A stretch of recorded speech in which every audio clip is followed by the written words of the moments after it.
Guide starts at 159.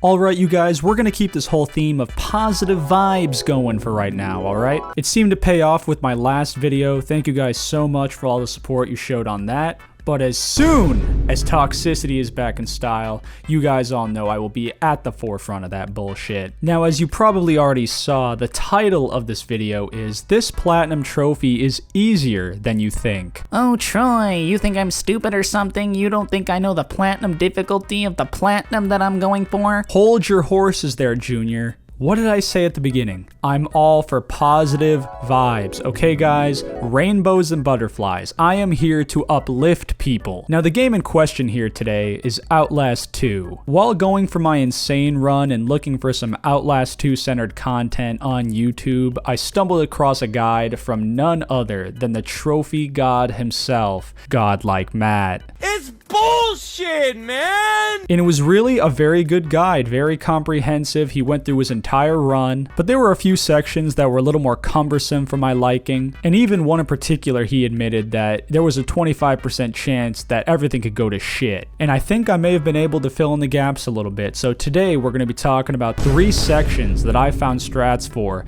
that will dramatically increase your chances of bringing this platinum home, baby. Let's go! God damn, this positivity shit is hard. And just a little disclaimer for all you big brain individuals out there, this is in no way a dig at Matt or a dig at his guide. It's a great guide. I'm going to be linking it in the description. Think of this video as a supplement to Matt's guide, alright? If Matt's guide is the birthday cake, then consider mine the ice cream. And if you like this video and subscribe to the channel, that'll be the cherry on top.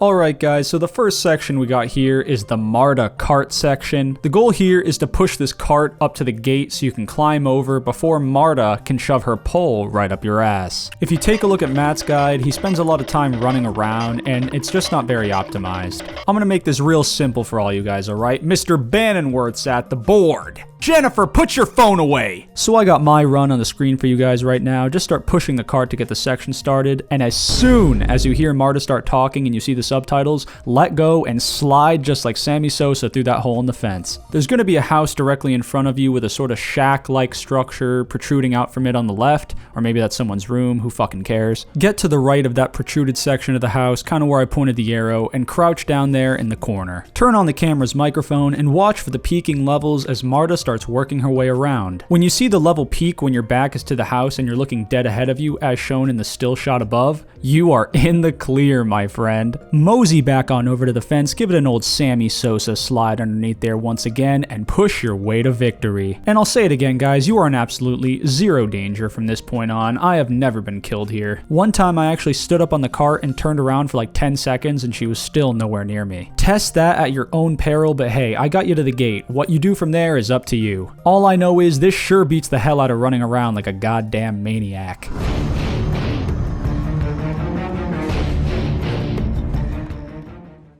So this next section here is the Nick and Laird section where they're firing arrows at you across this chasm. The way Matt does this section is really sound and you can replicate this with pretty much no problems, up until you have to change cover quickly from one rock to the next. He says just to run across and then slide, but then admits seconds later that you can easily get hit there, which actually happened to me a few times during practice. So I was like, you know what? No, there has to be a better way to do this. And lo and behold, I found it. What you're going to want to do here is bait the arrow. Take a little peek out from behind the rock, and as soon as you see the flame from the arrow light up in the distance, get your ass back behind that rock, boy. Watch it whiz past your face, and when it passes you by, you have a much bigger window to get to the next section of cover. May seem like a small detail, but it's little things like that that can absolutely end a run in a second.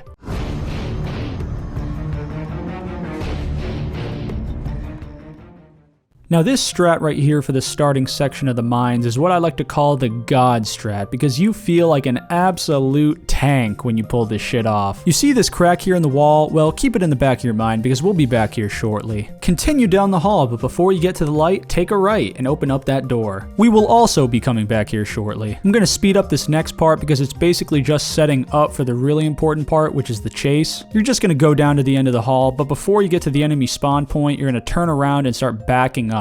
This is how you'll force him to spawn so you'll be facing the correct way when the chase starts. And once it does, ooh, doggy, it's time to haul ass. Run, run, run, run, run, right through the lit section of the tunnel and take your first immediate left through the door that we opened earlier. Now that ugly SOB is going to be standing in the lit section of the tunnel trying to catch his breath, but we're not gonna let him. What we're gonna do is we're gonna go back out, back up to aggro him, and run straight for that crack. Once you get in the crack, just go in a little bit so the enemy can still reach in and pull you out, as shown above. Take an immediate right, do not hesitate there, and sprint towards the promised land. You, my friend, have done it. Every section after this is pretty much cake, and you can reference Matt's guide. As I said, I'll be linking that in the description so you can reference it. I will say, for a final thought, that it is very imperative that you open up that door on the right before the lit section of the tunnel, and that you enter that passageway before you go for the crack. If you make a beeline for the crack and do not enter that door first, another enemy will spawn down the passageway when you think you're home and clear, and you will get one shot killed at full health, and that's a fucking promise. How do I know that? Don't ask me, it's personal. And that about does it for today's video, guys. I hope I was able to help somebody with some of these strats, and I want to see that plat rarity for Outlast 2 come up in the coming days. Comment down below if you found any better strats for any of the sections I've covered here. I fucking doubt it, but feel free to try. Stay safe, and don't plat anything I wouldn't.